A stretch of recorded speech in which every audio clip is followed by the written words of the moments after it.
Hello, I'm Nathan Parker and welcome to Against All Pods, a brand new podcast where every week myself and Dan Cope will be joined by a special guest through the world of sport.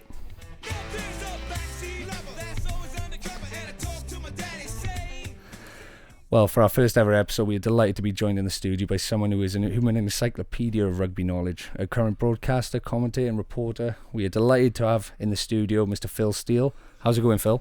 Very well, Nathan. Thanks for the invitation. Nice to see you, Dan. Nice to meet you too. And I saw that you were at the Knoll on Saturday. Bit sad that neither in the championship. How was it down there? Yeah, it was great. It was the round of the cup. It was Neath and Cross Keys. Both teams got relegated the last season, of course. But it was a good game. 30-odd, 25 to Neath. Neath deserved it. They scored, I think it was 5 tries to 1. But it was a good game. A reasonable crowd there as well. You know, nothing like the crowds that Neath would have got in their their heydays of the 80s and 90s. But it was nice. It was a chance for two sides who were a bit down on their luck to get a chance to go into the quarterfinal, and with that comes a bit of profile, particularly if they draw a Premiership club and perhaps it gets televised or quite a bit of media coverage. So it was just nice. And the lovely thing about going around those Premiership clubs is that it's the people who run the clubs, they're all volunteers, Nathan. It's great. They're real proper rugby people, as people of my era, 50 years of age plus VAT, understand rugby people to be. It's always a great day. That's why I enjoy covering the Premiership on a Saturday. And talking enjoyment, it's probably a silly question, but how much do you actually enjoy your job? Because it's not like working, is it? It's no. I was a school teacher by trade, but I've worked for the BBC. This is my 26th season now. So I've worked for the BBC for quite a long time, since my early 30s, and it's just being paid for something I love to do. It's not all glamorous, people who are listening to this and maybe thinking of going into broadcasting. A lot of broadcasting, a lot of sports broadcasting anyway, is travelling and waiting around, Yeah. So it's not as glamorous as people think, but it's still a lovely way to earn a couple of bob. And you must have had some experiences down the years. Any funny stories you could tell us? Oh, there's so many, from top 20, from getting names wrong on air to getting scores wrong, and mostly the fun of it though is going to watch matches. When we covered the Pro 14 on Scrum 5, we've lost the contract now, but when we covered the Pro 14, the trips to go into play, to go to Edinburgh, to go to Dublin, to go to Limerick, places you wouldn't normally go really, just as a tourist, but to go there with former players like Jonathan Davis and Stuart Davis and Ian Goff and Sean Halley and people like that. It's a next best thing to being a player really, and being on tour with players, and sort of away from the off-field matters. We've had the small matter of a Rugby World Cup. What were your thoughts on the tournament overall? Oh, I loved it. I thought Japan, I wasn't there, but it looked as if Japan did a magnificent job. It'll always have an asterisk against it because of the games that didn't take place, which, if you wanted to be pernickety about it, could have helped a couple of sides because they had that extra couple of weeks off, Yeah. I think England and New Zealand, for example. But I thought the way that the Japanese public took to it, rugby is not a major game in Japan. It's getting there, but it's not even as big as, say, sumo wrestling. But the way that the public took to it was fantastic, and some of the rugby on display was terrific as well. And it's great to see the tier 2 nations. I hate that word, but tier 2, it sounds as if like they're downtrodden, and I think the sooner the World Rugby get away from that terminology, the better. But to see teams like Phil Davis's Namibia competing, to Uruguay winning a game, that was probably the shock of the tournament, probably, wasn't it? And Dan, my partner in crime, you're more of a football fan. Would it be fair to say that? Yeah, I mean, I am more of a football boy than a rugby guy, but I think over the years, rugby, my like for rugby has definitely improved a lot. My dad's a big rugby fan, and the more I watch it, and I was really invested in the World Cup as a whole, not just as a Welshman supporting Wales, but I love watching Japan's games and how entertaining they were, and I love watching now. I hate to say it, I did like watching England at times because they did play some good stuff, especially against New Zealand.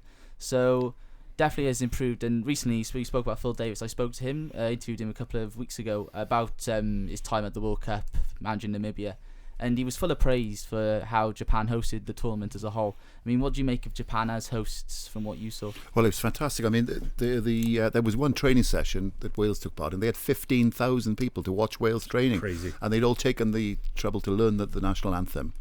That is...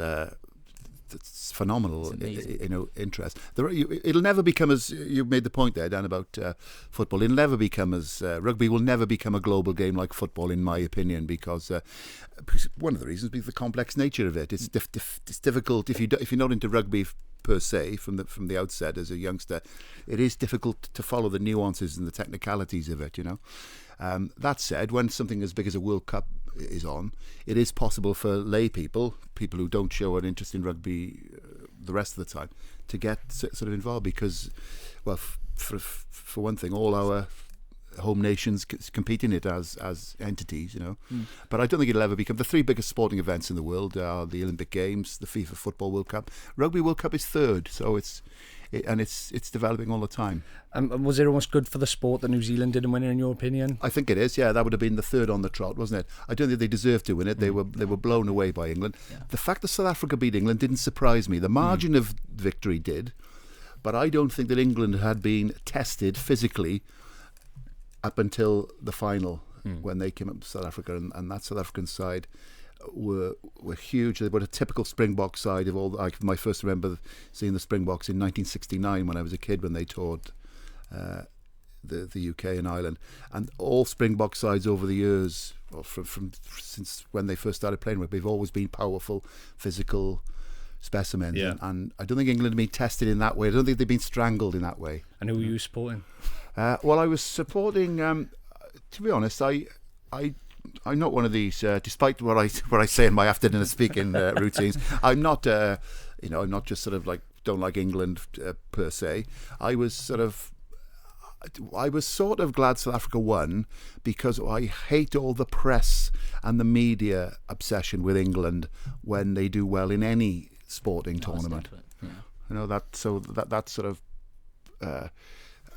I was had a cheeky grin, I think, when South Africa won. Nothing against the England players, because people say about we don't like Dylan Hartley, or we don't like Mike Brown, or in my experience of working in the media for 25 years and having interviewed players from all nationalities and coaches from all parts of the world, generally people in rugby are good people, rugby people. I could count on one hand the people I've met through rugby in my time that I would never beer with. And the Welsh, obviously, performance to get to the semi-finals, that was probably the expectation of everyone probably before the World Cup, obviously winning the Grand Slam, the big winning run. Josh Adams, he's become a world star now, hasn't he? Terrific player, Josh Adams. The amazing thing about Josh Adams, he didn't make it first time round in Wales, really, and then he went to Worcester Warriors. Yeah. And I don't know whether we should be pleased with that or concerned, that here was somebody who's obviously shown that he's right up there now, a top try scorer in the world tournament, and yet we failed to recognise him first time round. Yeah, and Dan, with Warren Gatland, the legacy that he's left, what has he done for Welsh rugby? You, again, I know I don't want to repeat it. No, he's a football fan, but... Well, I mean, he has, whether anyone likes to admit it or not, his style of play in rugby, he's changed it. I mean, everyone goes on about Gatland ball and all this kind of thing.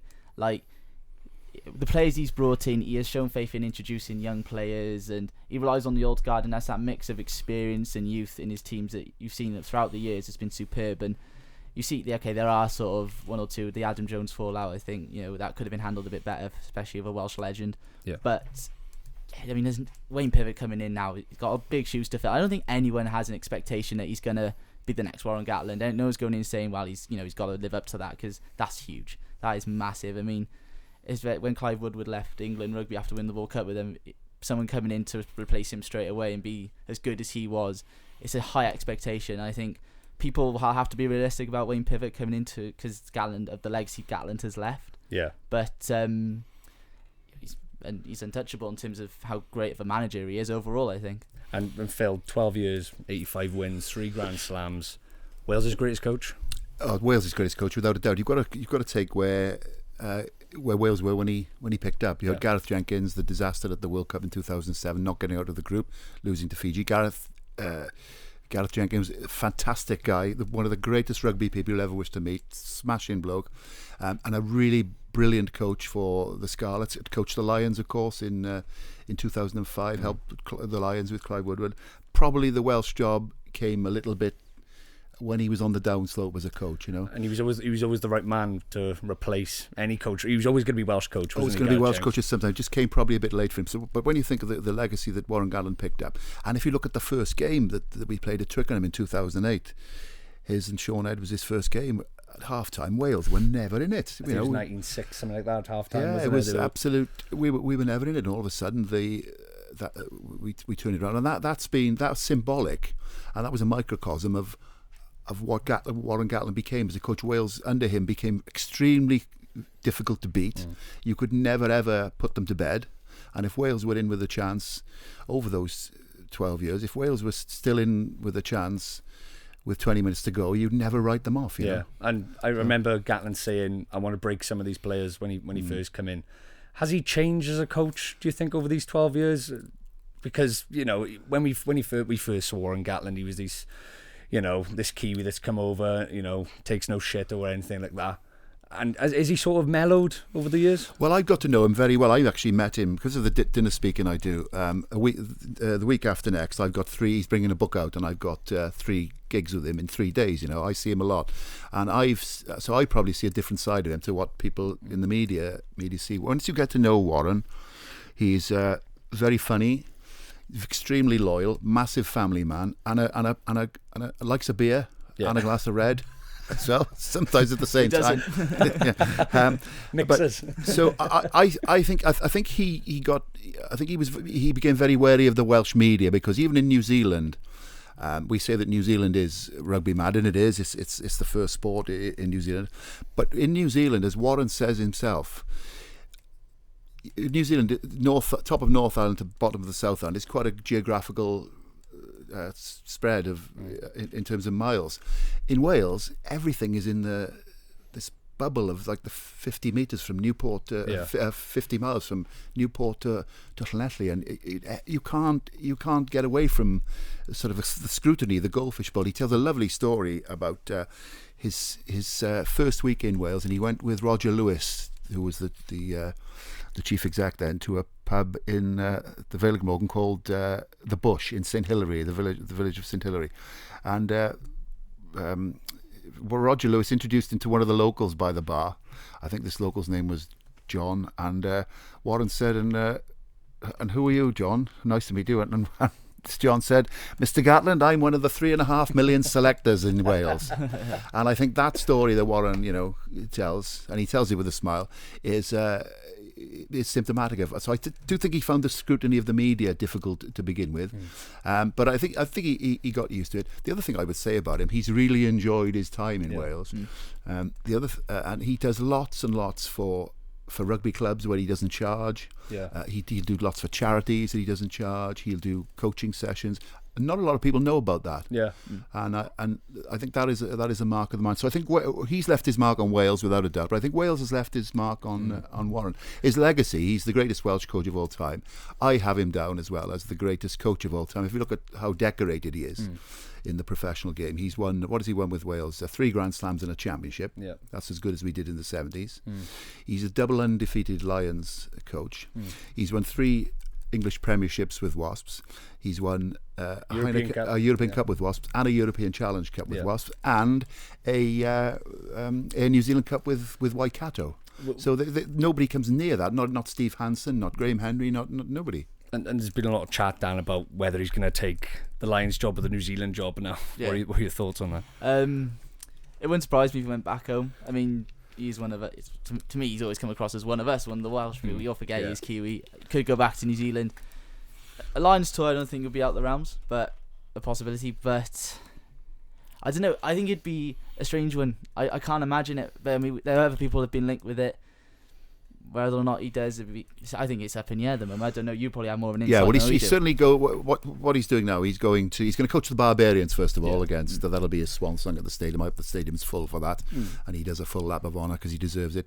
He's doing a year with the Waikato Chiefs, which is his home. He's from Hamilton in Waikato, so that's his home. So he's going to do a year there. Then he's going to take a year sabbatical to do the Lions in South Africa, and then go back to Waikato for 2 years. Right. So he's got a 3-year contract with Waikato, with a 1 year off to do the Lions. So that'll take him up to about the age of 60. Then I'm not sure. I'm thinking he'd like the New Zealand job. Because they treated him awfully in the 2017 Lions tour, didn't they? Yeah, he's not.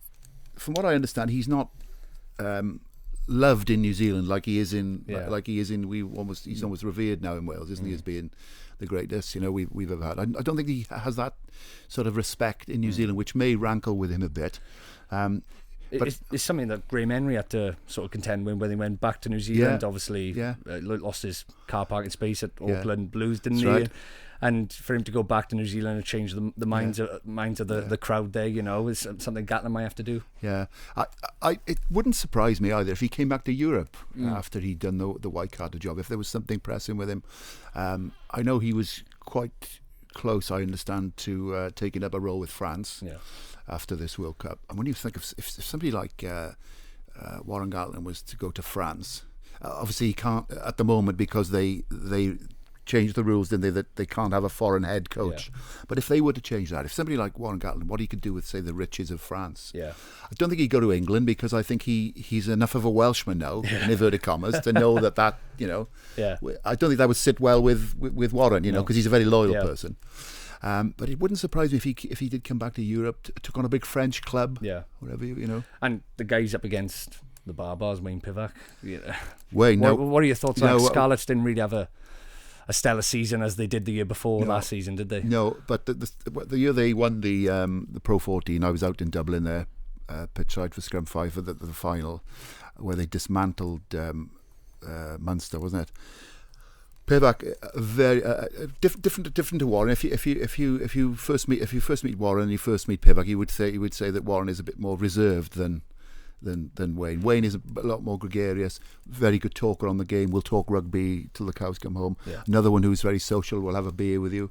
I think that philosophies on rugby differ a bit. Warren's philosophy was that we'll be the hardest and the fittest and the strongest team, and we'll sort of wear you down. That was what I hate the term Warren Ball, but that was what his philosophy was based on, which was great for Wales and also great for the Lions, because it's quite a simple philosophy to understand. That basically we keep big runners going until we have more attackers than they have defenders, because we're fitted and we can keep going longer. So it's a very simple plan for Lions tours, players who have only just got together. It's a very simple plan to pick up. Pivac's I think philosophy is more based on ball players and trying to get the ball wide and continuity and perhaps using the skills a bit more. But a great rugby man as well. I'd put him in the same sort of bracket as Gatland as a rugby person. And he's also very highly thought of in Auckland, where he's from. And he's going to have a hell of a squad to pick from now. Probably Wales's strongest squad that was picked for the World Cup. Did you have any qualms with any players that went out there, or did you think that maybe Rob Evans should have gone, or Samson Lee, just for the power? They were two big calls, but I would always trust Gats, because he's the one who sees them. The setup they've got at the Vale of Glamorgan is a world-class setup. The staff he's got around him, the fitness coaches, the medical backup, they're the best that exist in rugby. So he's obviously seen something, I don't know, in Rob or Samson, that he didn't think that they were, I wouldn't say worth their place, but he thought that by leaving them out was the best for the team. And he's ruthless like that. And instead of looking forward, we're going to look back now, talk about Warren Gatland's best 15. Dan, we went for the front row. Well, we had Gethin Jenkins, Loose head. I think that speaks for itself, doesn't it? I mean, up until a point, record cap holder for Wales, numerous Grand Slams, and played the way he turned the ball over, his turnovers was almost like he was He's a an back extra rower. back rower, yeah. I mean, he was superb, almost groundbreaking in that sense of his play. So, I mean, would you agree with that? You can't leave out Gethin Jenkins. He'd be the first. The way I would do it would be I'd sort of pick. Start with the players who were most vital to Gatland's way of playing, and Gethin Jenkins was one of them. You know, the turnover ball so vital for competing at that break. And I'd start with the captain and Warburton. I think he was. Right. I think he was like the first name down on the team sheet. I think he was a fantastic leader, an absolute gentleman of the game. Could be First Minister of Wales as far as I'm concerned. He's just such a wonderful ambassador, and I would say that that leadership skills and that sort of work over the breakdown was him. So I'd have Warburton would be my starting point, and Gethin Jenkins then would complement because he was an extra back rower who could scrummage. And Wales Online actually put Tipperich. Warburton wasn't even anywhere near the team. But Tipperich's form that's understandable though, as well as Warburton. I mean, I completely agree. Warburton should be in there without a doubt. But Tipperich, I get it, like because he's always been one of the first names on the team sheet for Gatland in recent tournaments, and time again he comes out of it as one of the players of the tournament for Wales. I mean, he was vital in their World Cup. He was vital in the Six Nations. Time and time again, he's put in a shift and is being so consistent. Probably one of their most consistent players throughout. Wonderful player, lovely to watch. Could probably play international rugby at 12 or 13, or fullback. You know, one of the. In my day, we used to call them good footballers. You know, a lovely footballer, and Tipperick is that. If you're looking at and obviously you can't base this on just sort of one game or one tournament. If you have to base it on when these players were at their peak, and I think when Warburton was at his peak in that 2011 World Cup and 2012 Grand Slam and 2013 going into the Lions tour, I think he was up there with McCourt as the first choice back, particularly the way Gatland wanted to play. You know, that strength. Over the ball, and would you put Lydiate in there as well? I would put the whole of the Lions back row that played in 2013 with Faletau and Lydiate, because when Wales was so effective there, Lydiate was the first sort of the bomb diffuser, if you like, in to make that tackle, and then it was Warburton, and then it was Gethin as well as the extra forward, and Faletau was absolutely world class. When you saw him on the Lions sort of New Zealand, you know, how missed was he in that World Cup campaign? Yeah, terrific, big man, huge ball carrying presence, and also with the feet of a fly half. Super. So you've got four of the forwards already, and one man we haven't mentioned, Alwyn Jones. How can we Alwyn Jones is up there with probably Gareth Edwards. So Gareth Edwards now is one of the greatest of all time, and a great liner forward, a great leading presence that we've seen him now come into his own since Sam Warburton retired. But just a sort of the standards that he sets, you know, in training, the boys tell me, you know, in speaking with various Welsh internationals, that he's just so intense in training. He still keeps sprinting from drill to drill, you know, and he's that infectiousness that he's got. He could be hard work in the media. You know, I've a couple of times I've been on the wrong end of his tongue, but he's mellowed a bit now. Next year, he used to get into a lot of fights in his early days with Wales, didn't he? And in training, and he could be very prickly with the media, but he's got better now. He's a father, and he lost his dad, Tim, who he was very close to about 2 years or so ago. So I think that is sort of life experiences have mellowed him. So you can't you can't leave him out. It's just a case of who we put in the second row with him, really. Well, obviously we talked about Charteris, didn't we? You know, the sort of I forgot what they called him in the media. He was almost like the Triffid. Well, like a bit like an octopus, wasn't he? Getting over the mauls. It was probably between him and Ian Evans. Ian Evans. I liked Ian Evans. A double championship winner, Ian Evans. People forget that. He was in the Grand Slam side of 2012, and he was in the championship winning side of 2013. He went on the Lions tour of Australia, but didn't make the test side. I liked Ian Evans. He's a Aberdeen boy and a bit of an enforcer, you know, just that bit of nastiness, bit of dog. Very funny lad as well off the field, you know. So Ian Evans would be my choice. I could be outvoted though. No, stick with your choice. You know better than that. Yeah. So then all we need is the hooker and the tight head. Ken. We were thinking Ken and Adam Jones. You can't leave Adam Jones out. No, I'd go with Adam Jones. World class in that period of the Lions in the 2012 and 2013 championship winning side, and that Lions tour with the all Welsh front row. That was he was world class. lost it a little bit then when they changed the scrummage in Hitlaw, didn't they? He was a monster in the scrum. Yeah, He was almost untouchable. But like the way his Wales career ended, I think it was a shame. I think it was just such a shame how that event played out at Gatland. But I mean, you don't know what's gone on behind the scenes there. Yeah. But hooker, you say Ken Owens. I mean, you look at the hookers he had recent years. Baldwin, Hibbard had that great couple of years for Wales. Test Lion. Yeah, exactly. Test line, but Ken And Owens, what he does for the scrum as well, Hibbard, for the very especially strong against man. Australia in 2013, the Lions tournament. Very, very strong man. Real tough. Probably one of the toughest forwards we've had. Shouldn't we discount Hugh Bennett as well? Yeah, Hugh 2011. His World Cup performance, 2011. He was brilliant in that. So Who are we agreeing on then? Yeah, and Scott. One thing I'd say about Scott Baldwin. That's another one. Terrific lad. Very funny. I always say to him when I introduced him at gigs, I said he didn't play for the Lions, but he played with the Lions, obviously. So, and he's got a great story about that. He's really good at speaking now, Scott. And what I love about Scott is that he came through the hard way. He didn't make it through the academies. He came through Bridgend Athletic, Bridgend, the club game, and then somebody saw Rhys Webb. Was he with? Playing with? Somebody saw a bit of potential in him, and he came through the hard way. And in Welsh rugby, sometimes I think that the academies are brilliant. They work. They work. But sometimes I think we have this wisdom in Wales that if you weren't good enough for the academy, you're not good enough, full stop. If you didn't come through our academies in our way, you're not going to be a professional player, and that's not always the case. Scott Baldwin, Liam Williams was a scaffolder, and we've got to be careful that we don't lose out on these players just because they didn't come through the academies, come through the dedicated route. Sometimes you'll miss that hidden gem that doesn't notice because they're playing at club rugby. And that could, you miss on a great player there potentially. So who are you going to agree on then?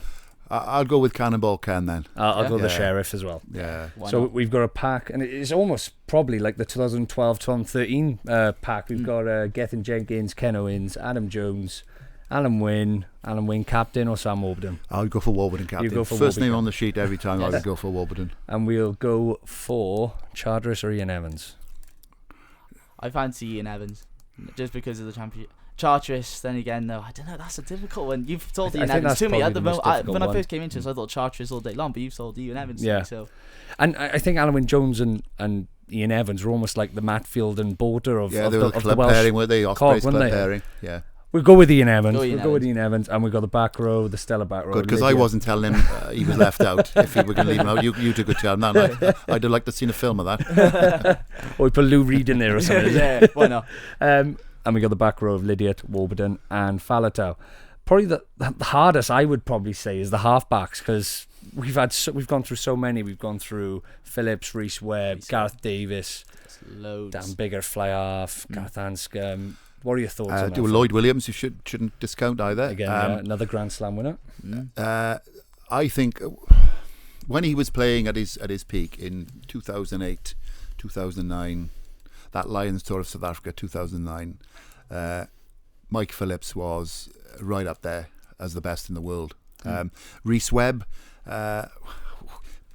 became probably our most dangerous player when he was at his peak 2 or 3 years ago. Obviously, he's fallen foul of the law that says if he hasn't got 60 caps, he can't be picked because he's playing abroad. Gareth Davis was outstanding in the early rounds of this World Cup. And the 2015 World Cup as well. The amount of tries he scored in that World Cup. A great strike runner, I just think there's something about the way that Gatland played, the attritional way that the Gatland liked to play the game, fitness and grinding sides down. I just think Mike Phillips had that sort of like the eye of the tiger, and he almost bullied the South Africans in 2009, didn't he? He got in their faces, and it was almost that thing of never backing down. And he was a big part of that tour, wasn't he? Yeah, he's a terrific, and he's and the other thing with Mike, if you meet him off the field, he's quite a shy person. He comes over as this. If you follow me on Twitter, for example, he comes over as this, super confident. I'm the man, I'm the kiddie type of thing, which never hurts if because scrum half, you need to be a little bit full of yourself because it's that type of position, and I've never met a scrum half who's not full of themselves, really, to be honest. But off the field, he's great. He's got quite a quiet chap, quite shy. He'll probably tell you himself he's quite shy. But I do think in that sort of that Lions tour of 2009, and then that period after that, those few years after that, he was just world class. Are you agreeing with that, Dan? I would have hated to play against him. Yeah. I'd have hated him to be in the opposition team, you know. And he was up against Stringer a lot, wasn't he? And I remember 2009 when he almost dragged Stringer to the line, and Stringer, even though he was a small guy, he could tackle as well. And then there was the ball incident against Ireland, wasn't there? I was there the quick that day. throw in, which was against the law because it wasn't the ball that was used to be kicked out, you know. And that was typical Mike. I don't care. I don't care. It's a try. I'm having a it. try. Yeah. Fly half. So we'll stick with Mike Phillips. Fly half. Dan, what are your thoughts? I suppose we've got to think about the way Gatlin plays, as Phil said, don't we? We mentioned Bigger, right? And Anscombe as well for skill alone, and the way the ball carrying superb as well as offload. Reece Priestland, I don't think you can ever rule out. I don't think you can ever rule out Reece Priestland. I think when he first broke into the Wales squads and he started with Six Nations, and a lot of people I thought got on his back, but I thought it was quite harshly as well. A lot of people got on his back, so he missed a couple of easy kicks or whatever, but then he'd have a really good. He still played really well, and people would get on his back, and he'd be kind of that scapegoat if Wales performed poorly.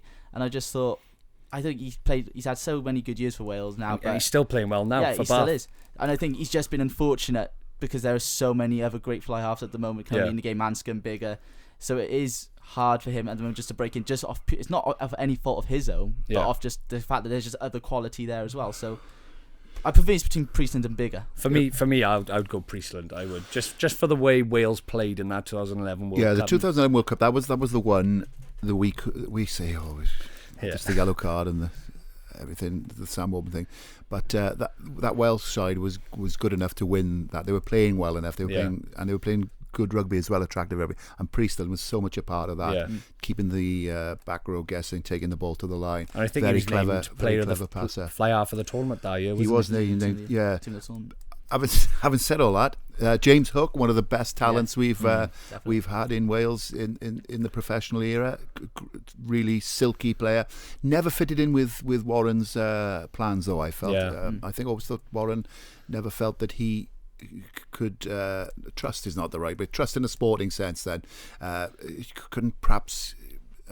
Hook couldn't guarantee him that he would play to the way that Warren wanted him to play, but a wonderful talent. And when you think that he had over 70 caps and was never really consistently first choice, that shows.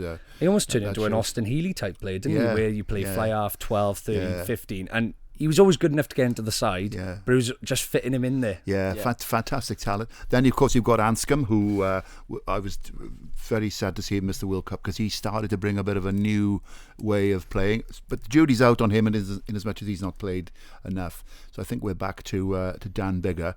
And I would say that, again, if you're looking at the way that Wales wanted to play under Warren Gatland, that structured way, I think he would be the one for me. He's almost Mr. Reliable, isn't he, Bigger? When he had to replace Anscombe in the squad, there wasn't a worry. Because we all know he put a shift in. You all know, even when Anscombe got injured and he had to play the remainder of the test games before the World Cup, the build-up games, he still performed. And you'd think he has been so consistent. He hasn't had a bad game for Wales in a long time. So we'll stick with Phillips and Bigger. He was also BBC Wales Sports Personality of the Year after the World Cup in 2015, wasn't he? The kick against England, the 50-metre kick. The little dance. So that's a very spiky half-back combination. We'll go to the centres, and there's two that come to mind: Roberts, Davis. Right. Well, after I was saying about, I would put in terms of the way Gatlin wanted to play, I'd put Warburton's name down first on the team sheet. My second name would be Jamie Roberts, right? Because he was so vital to the way that Warren wanted to play, getting over the gain line, forwards coming in behind, win the ball. Another runner, do the same again. Keep often going the same way from the breakdown. And Jamie Roberts, if you didn't have Jamie Roberts getting over the gain line, Warren's way of playing would never have got started. And people forget how much he did for Wales. Definitely. Those hard yards were pivotal to us getting over the line. Yeah. The other thing about Jamie Roberts, I remember him saying, this is one of the things about being of my age. You can remember players coming through. I can remember him playing for Cardiff in the Premiership, and he was a fullback. Yeah, and he was not only a fullback, he was a good footballing fullback. Could pass and tackle. Sadly, we never really saw that. Part of his game for Wales. He was always this bludgeoning, battering ram. But he was a very clever footballer. I remember he played one game at fullback for Wales against South Africa in South Africa. I think he might have scored as well. He did, didn't he? And I think he made his debut on the wing against Scotland in the 2008 Six Nations as well. So, what are your thoughts on that, Dad? I mean, I find it hard to disagree. I think Roberts and Davis speak for themselves. Davis becoming one of the best centres. Henson not getting a mention. Henson longevity, I think, doesn't work in Henson's favour, because at a point Henson was one of the most skillful centres in the world. Him and Shankland complement each other in the middle of the park so well. Yeah. They were a brilliant duo. I just think, just longevity wise, Roberts and Davis, honestly, but Henson, if you played for Wales longer than he did, I think we'd be here now maybe suggesting one of the greatest Wales had seen at some point. And people say about Gavin Henson that he almost wasted his talent. Yeah. He won 2 Grand Slams, didn't he? So well, 2 Grand Slams. He won the first Grand Slam of the Gatland era. And he played really well at Twickenham. He was instrumental in that win at Twickenham in 2008. But again, I think with as Dan said, he didn't play enough under Gatland. Brilliant player. Hook, you could consider him as a centre. But if you Jamie Roberts, first name down on the team sheet after Warburton, and then Jonathan Davis, he's been a Test Lion over 2 consecutive tours, hasn't he? And I think when he first come through, he was almost like in the shape of Scott Gibbs, wasn't he? And we never really thought he could play that 13 role, but his left boot, he's such a good footballer as well, and he gets Wales out of trouble a lot. He does, so that left peg is a good option, and he heads the defence for the backs as well, doesn't he? Very good, very rarely misses a tackle. Delightful fella off the field as well. Slight touch of the old school about him. I met him and I had a school award ceremony once, and just before they broke into the Welsh squad, him and Priestland came down and they were doing all the awards and stuff, and people didn't really know who they were at the point because they hadn't obviously broken in, but they were just all smiles and all, come down to a school. It's not a massive thing for them, but they were all, like I said, smiles, and they were all cheerful. And I just thought these are great 2 genuine guys themselves. So him and Priestland, I think off the field, as you said, I think they were just really good guys. I think you could have a chat with again, like you said, for a pint in the pub. Great story about the Lions. I went on the Lions sort of 2013. They were in a pub, and there was a Scots guy there moaning in the pub that Gatland only picked 1 Scot in the whole of the 23 for the final test, and that was Richie Gray. Yeah. And there was a lad there from a Welsh village, I can't remember, and the guy said to him, I know how you feel. He said, only picking 1 Scot. I can't believe that Gatland's only picked 2 from Bankervelin, which was John Fox Davis, and of course, and Mike Phillips. Yeah. So I think those centres are the 2. Yeah. Like the 3/4. The back 3. Back 3. Right. Can I start here? Shane Williams has got to be in there. One of the greatest. I interviewed Shane Williams coming on field after he played for the Barbars against Wales in his swan song. Well, he had about 5 swan songs, didn't he? But this was his Millennium Stadium swan song. And I normally if you as you'll know, when you become full-time journalist, and anyone who's a journalist will agree with this. Even if you're interviewing, I don't know, the Pope, right? When you're interviewing them, you don't think at the time, I'm interviewing the Pope here. I'm talking to the Pope. You might think that 2 days later on, or when you look back at your career, I remember when I interviewed the Pope. At the time, he's not the Pope. He's just somebody you've got to get on the air, ask a couple of questions from, listen to your producer, stay within time, and try to ask the right questions. But when I was on the field doing Shane Williams on the field at the end of the Barbars game, and this interview was going out over the whole of the stadium on the PA system, and I got really quite I wouldn't say emotional, but really quite sort of caught up in it, because he was such a great player. He's a once-in-a-lifetime player, particularly in the professional era. Yeah. And I said to him, for the final question, I said, Shane, people of my age never thought we'd ever see Gerald Davis again. And we have in you. Thank you for everything. Which is a bit of a fawning sort of, it's not really something that a hard-nosed reporter is supposed to do, but I just thought, I knew that we're never going to see the likes of him again. When Warren gets asked in evenings that I host with him by the people in the audience, one of the questions is often, who is the best player you ever coached?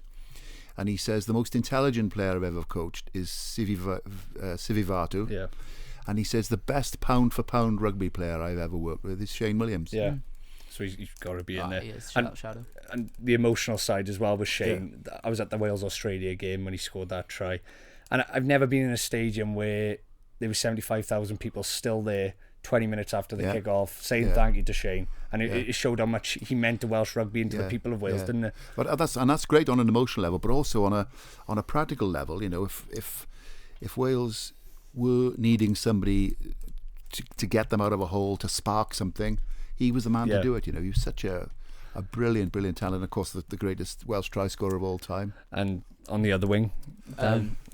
Right, I'm going to be controversial. Go on then, Dan. Well, I would say obviously George North, but on a Josh Adams, I know again he I'm hasn't going to be played more long controversial enough. than that. I am. He hasn't played long enough, but I think Josh Adams. Gerald Davis in. I think we'll get to a point. I think Josh Adams, the more he plays, I think George North may take over Shane Williams' try record, but I think Adams could actually also do that. Right. The longer he plays, he's young. He's already been World Cup try scorer. North isn't as good defensively, I don't think, and I think Adams for me is a better winger at the moment. But just like for what he has done for Wales since he came in, I remember when he broke in and as a young boy playing for Wales, George North, and he was just, everyone was like, bloody, who's this guy? Like, you know, it was amazing. For me, the power he has when running to the line, I think George North. Right. Remember now we're selecting on when they were at their peak in the Gatland era, and I'm going to start with the fullback first before I go to the other winger. Okay. And I'm going to say that Lee Halfpenny, in that form of the Lions when he was the 2013 Lions, when he won Player of the Series, of course, brilliant in defence. He could attack as well. You can remember him selling a dummy for one of the Lions tries there. He seemed, in latter years, he seemed to become sort of like runs in a sort of more of a crouch position, and seems almost like that, isn't it? It all seems to scurry along now rather than playing with his head up as he seemed to in former years. Also, his goal kicking. You know, if you've got somebody of that who can kick from 55, even perhaps 60 metres, you know, with a fair wind behind him, that's such a weapon to have on the field, because it's such an intimidatory force for other sides. They know they can't give any possession away, you know, any penalties away anywhere really in their own half. So I think that's a big weapon. Brilliant in defence, brilliant under the high ball. So I'm going to stick him there at fullback. Okay. On his 2013 around that era form. Yeah, and Lynn Howell said about Neil Jenkins, didn't he, when he said people won't realise how much Welsh rugby's going to miss Neil Jenkins, and I feel the same with Lee Halfpenny, don't you think? Yeah, I think that is right. Yeah, especially with the goal kicking. We almost take it for granted, haven't we? Yeah. Oh. So who's your controversial decision? Right, so my controversial choice there is I'm going to leave out George North. Okay. 70 odd, or 80 caps.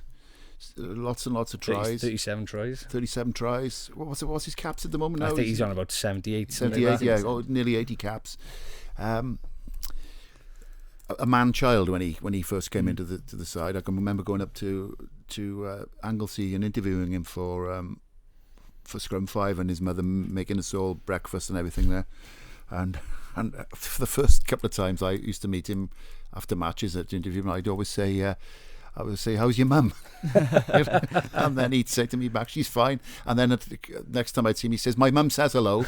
So he was almost, and we forget how young he was, you know, coming out of the scene. Of course, by the time he was 23, he'd had 40 or 50 He was caps. up against Brian O'Banner on his debut, wasn't he? When he was 18 and he scored 2 tries. Yeah. And what is he still? He's only 20. He's 28, 27. 27. Yeah. I think of the bumps on the head that he has, he maybe not admitted, but the bumps on the head he's had maybe have affected him subconsciously, you know. That said, I'm going to go for Liam Williams on the wing. Wow. Because I think in that back three, it gives us another attacking option. It gives us the bomb diffuser. Yeah. Sides often play with the back three is now it's a three-pronged fullback in many ways these days. Okay. You know, the way they play. I think he gives you a great bomb diffusing option for the high kick, and I think his attacking prowess is. I think that's something you couldn't leave out of a side. You know, even though he looks. He's got this like bandy appearance, hasn't he? Yeah, and he sort of looks ungainly. Yeah. But I've never seen a person on the field in the modern era who can beat that first defender with such ease. You know? He almost runs on his toes, doesn't he? He does. Yeah. You look at him when he goes down the touchline. It's like he's bound to go into touch, but that's it. I remember when we went to Gran Canaria and lying on the beach where there's sunbathing, and my mum just sort of looks over, like, is that Liam Williams? We're like he's going to be there. Liam Williams and his girlfriend were lying next to us, and she went, how did you recognise Bandy Legs? Bandy Legs, he's playing ping pong with his girlfriend, Bandy Legs. My dad follows him up to the shop to get a photo and all that, having a laugh at him and all that kind of thing. We started talking. But he's, the Bandy Legs was always, he doesn't look like, he looked like a rugby player with his legs, but he's always running on his toes, like you said. You can't imagine someone who's massive leg, you know, tree trunks and all that. He's so bad. And the other thing as well with Liam Williams, there's a bit of Liam Williams in all of us. You know, he's got a bit of the old school in him. You know, he came through as he was a scaffolder. You know, with Wine Adelaide was his club. He came through the hard way. Llanelli Rugby Club picked him up and put him on a very small contract of, I don't know, $2 or $3 grand a year. Yeah. And then he made his way to the Scarlet. So I've got the greatest admiration for him for what he does. He also had this speech impediment, this slight stammer that he's worked on to overcome. He's a delight to work with, and I don't think I think he appreciates everything that he's got in rugby because of the background he came from. You know, because he wasn't like destined for stardom as some of these academy players are. You know, they get under 18s caps, under 20s caps. Yeah. He came the hard way. Him and Halfpenny, of course, they both played fullback, both played winger as well. Obviously, you already said Halfpenny in agreement. What do you make of Lee Byrne as a potential fullback? Lee Byrne was I was on the air for RTE, reporting for RTE, Wales and New Zealand 2005 at the stadium when Lee came on as a replacement for Gareth Thomas. Wales got hammered by the All Blacks, and the reason I got a bit excited on the air was because he was a former pupil of mine in St Mary's Roman Catholic Primary School in Bridgend in the 90s. So I taught him. I think I was probably the first person who ever put a rugby ball in his hand. And the interesting thing with Lee was that he had special help with reading in school. Yeah. And years later, when he played for Claremont, he was diagnosed as being dyslexic, but he struggled academically in school. But put him on the games field, and he had an intelligence all of his own, you know. And now, funny enough, I've done some commentaries with him, so it's like if full circle. Still calls me sir though. That's good play, that was, sir. And again in that 2008, 2009, well, he was the test lion, wasn't he? In the first test until he had trouble with his foot. They still call a lot of teams now. Still, when they're talking about back division moves and bringing the full back in, they often say take a Bernie. Which means run a Bernie line, which means that sort of like that 90 degrees sort of. Yeah. But he showed you in that game against Australia, didn't he? Where Shea Williams just cut across field and bang straight through the line. Yeah. So he's one not to rule out, but I'm still going to go for Halfpenny. Sticking with Halfpenny. And Liam on the wing. I could be overruled here though. No, I think Liam Williams, like he started off. He sort of not didn't start off, but he played on the wing often enough for Wales, and people knew, he was brilliant. I can't remember which game it was, but he was man of the match. But he played on the wing. I can't remember. I think it might have been during the Six Nations, not the recent one. He had an unbelievable game against New Zealand. I think one of his first games for Wales, he played on the wing, and I think he hit Julian Savia, and it was like, this guy looks 6 stone wet through. Do you know what I mean? But he's still managing to stand up like a brick wall. Player. So that's going to be our backs then. We're going to have Mike Phillips. Who did we go for fly off again? Did we wait for Bigger in the end? We went bigger in the end. Jamie Roberts, Jonathan Davis, Shane Williams, Liam Williams on the wing, and Lee Halfpenny. Fullback. Well, we're going to come full circle now and talk about your love for rugby now, Phil. You released an autobiography, unbelievably named Nerves of Steel, a few years ago. And you opened up in the book, didn't you? Yeah, I've suffered with depression, anxiety for quite a big part of my life. It was brought on by a rugby injury back in 1983. I'd been in the Wales B squad as a fullback, believe it or not. I was a pacifist non-tackling fullback, which they call attacking fullbacks now. And I'd had to withdraw from the squad there. So in those days, for those of you who were younger, there was Wales only played sort of 4 or 5 internationals a year. But there was one Wales B international as well in November, and anyone who was like they were looking likely to pick for Wales later on they'd put in this Wales B team against France, and I was in the squad for that. Had to withdraw from that squad because I had a groin injury, quite a bad pelvic injury. Came back, was out for the season.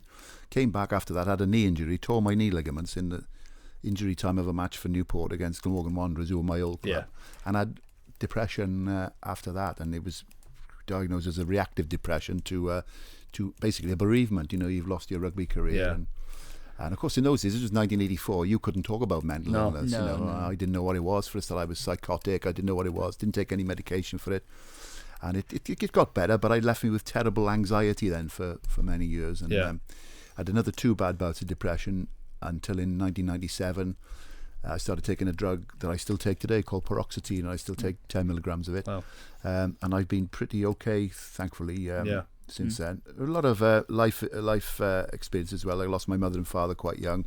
Lost my sister to alcoholism when she was 37, and then lost my wife 10 years ago to a brain tumor. So I've had a lot of life events as well.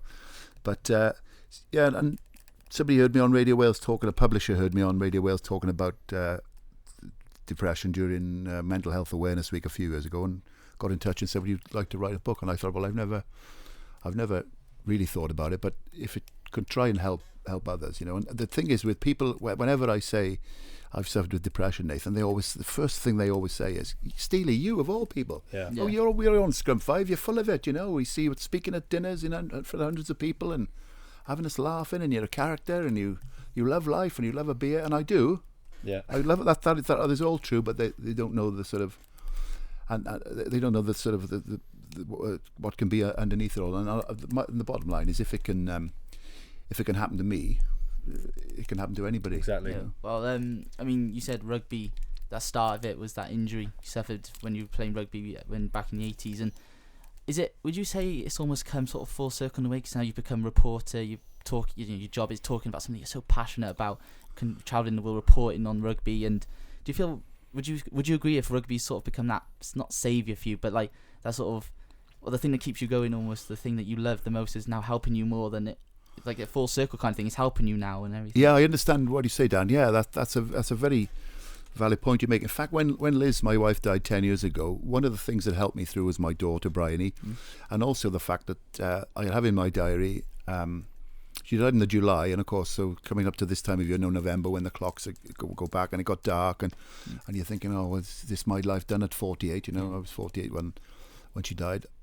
I remember thinking, is this all there is to life now? And then I'd look in the diary and I'd see off to Dublin on Thursday for Scrum 5, Leinster against Dragons, or I'd see off to Limerick Thursday for Munster against Cardiff Blues, and those sort of the trips and the sort of the Scrum 5 camaraderie, which you could equate to like a rugby team, was a massive part in sort of helping me get over that bereavement. And also, if I did feel a bit down, they were great people I could talk to. So the point you make is a very important one.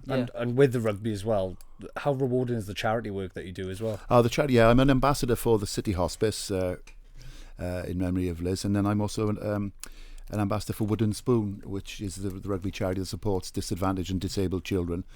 Because of my days as a special needs teacher, I was a special needs teacher for 15 years. So that is very rewarding, particularly with the cancer charities. I do lots for Verlinda and everything. Because it's something that affects virtually everybody, So, yeah, and myself and Dan have gone through anxiety and depression over the last 4 or 5 years. Yeah, we've been fairly open about it to certain people and all that kind of thing. And it's a lot more common than you think. In fact, in the book, I say that I could pick you an ex-Welsh international team of players who've suffered with stress, depression, anxiety. I wouldn't even get in at fullback. Lee Byrne would be in at fullback. Lee Byrne says in his book, the Byrne identity, that he struggled when he retired. And through your experiences, if anyone's out there listening now, what sort of advice would you give them if you could? Yeah, it's talking to people, and being sort of not afraid that if you had asthma, you'd go to the doctor and you get yourself an inhaler. If you had the flu, you'd take Anadin or whatever. If any illness you'd have, you'd go to the doctor and you tell your partner about it. You'd say to your mate, "So I'm not feeling too good. I got the flu. I'm not feeling too good tonight. I won't come out." Don't be afraid to do that with anxiety and depression. It's an illness, and as I say in the book, if it was good enough for Winston Churchill and Al Pacino and Princess Diana and all these Isaac Newton and all these incredible people, why can't I have it? Yeah, exactly. And it's a very strong message to end the show. Phil, thank you very much for today. Thank you for coming in. Yeah, the next book, Nerves of Steel, is the book. The next book is going to be about reverse psychology, so don't buy it. All right. Well, you're welcome back on the show anytime. Thank you very much. Thanks a lot, Dan, and we'll see you next week.